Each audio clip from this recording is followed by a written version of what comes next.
Let's discuss shape of orbitals. Now we know very well orbital is a three-dimensional space around the nucleus where possibility of finding electron is maximum. अब s orbital, p orbital, d orbital, f orbital के बारे में हमने पहले ही introduce किया है. सो देखते हैं इनके शेप्स कैसे होते हैं. सबसे पहले हम बात करेंगे, let's have shape of s orbital.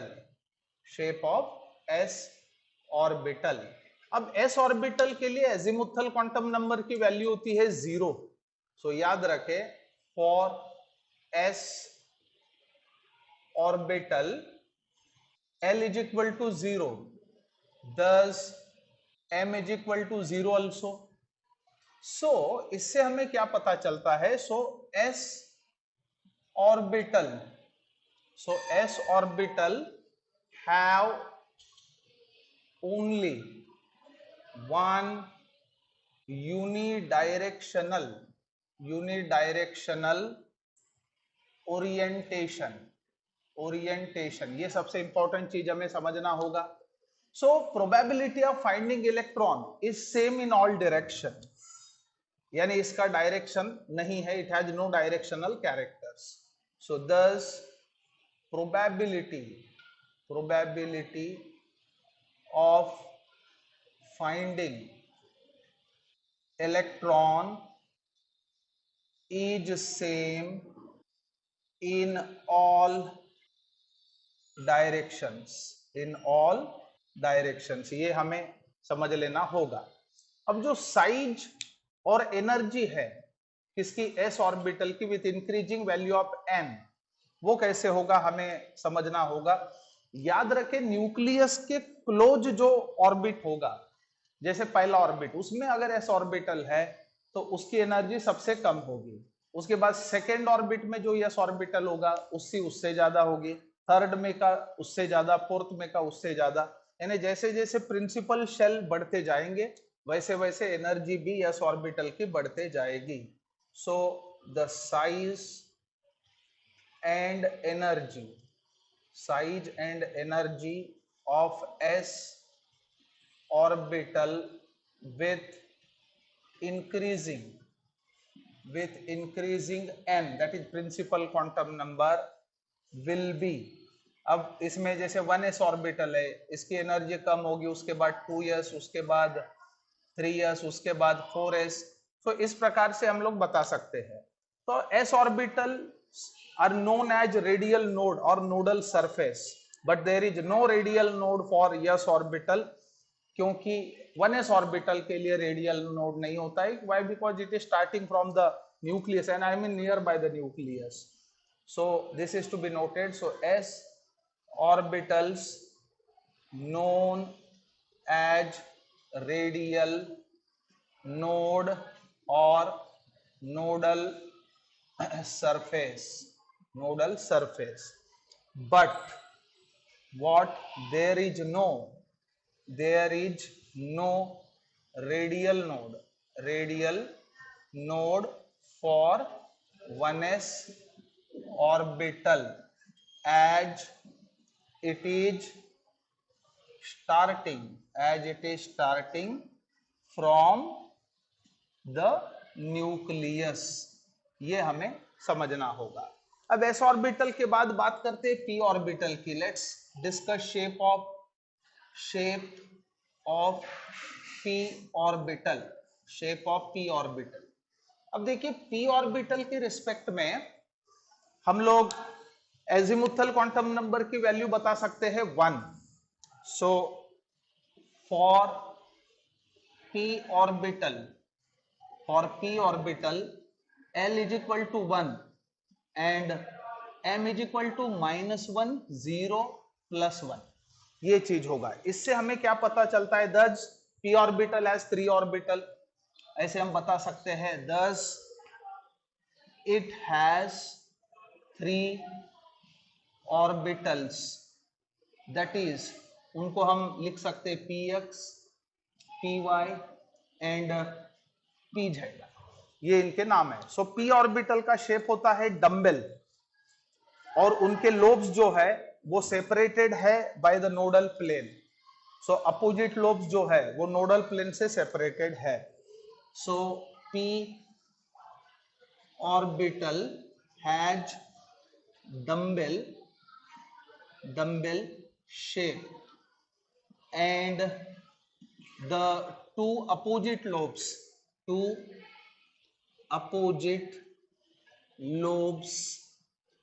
are separated are separated by nodal plane। सो नोडल प्लेन से अपोजिट जो लोब्स है वो सेपरेट किए जाएंगे। बात और एक चीज समझना होगा, it has directional characters. So it has directional properties, it has directional properties. अब px बोले तो x एक्सिस के ऊपर वो लाई करेगा, py बोले तो y एक्सिस के ऊपर, और pz बोले तो z एक्सिस के ऊपर, इसलिए उनके नाम उस तरह के हैं। अब इसके बाद हम चर्चा करेंगे, let's have shape of d orbitals. अब d ऑर्बिटल के रिस्पेक्ट में हम शेप देखेंगे। सबसे पहले d ऑर्बिटल के लिए अजीमुथल क्वांटम नंबर की वैल्यू होती है l equals to 2।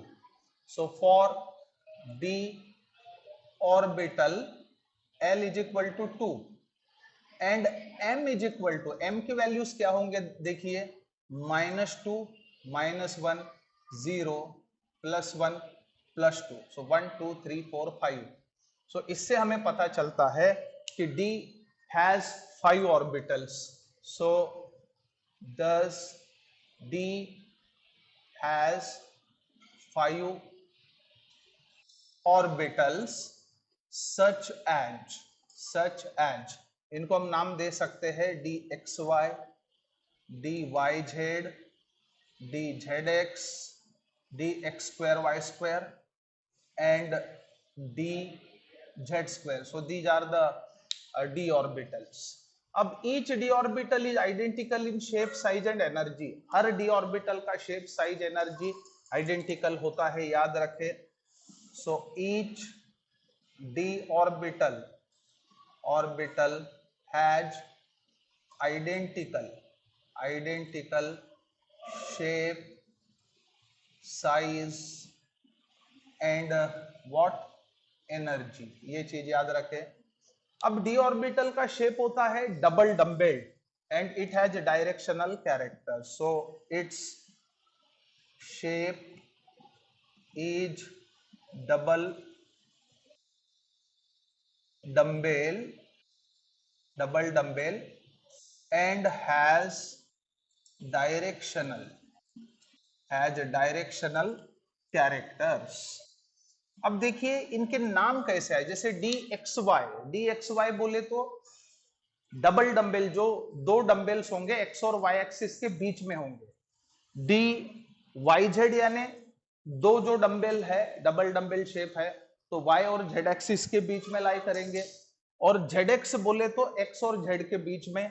x2 y2 का मतलब होता है x और y एक्सिस के ऊपर वो लोब्स होंगे, और dz2 में z एक्सिस के ऊपर वो एंटायरली लाई करेगा।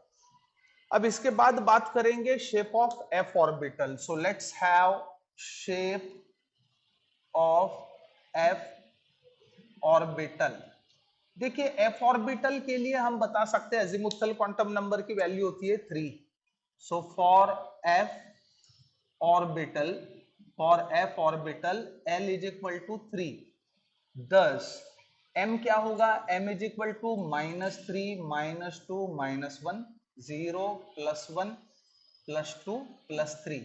सो इससे हमें समझ में आता है कि it has 7 orbitals. Thus it has 7 orbitals, और उसको हम नाम कैसे दे सकते हैं, सच एज। देखिए इसको हम बोल सकते हैं जैसे कि f(x) x2 y2, उसके बाद f(y) x2 y2, f(z) x2 y2, ये हो गए 3। उसके बाद f(x, y, z) इसके बाद F Z cube and then F Y Z square and F X Z square. These are the names 1 2 3 4 5 6 7. But point to be noted is it is far more complicated. So it is highly complicated. इसका सीधा मतलब ये होता है कि इसका shape हम बता नहीं सकते. जैसे कि यहाँ पे डी और पी इवन एस के लिए हमने बोला, एफ के लिए शेप बताया नहीं जा सकता है. So it was all about shape of the orbital.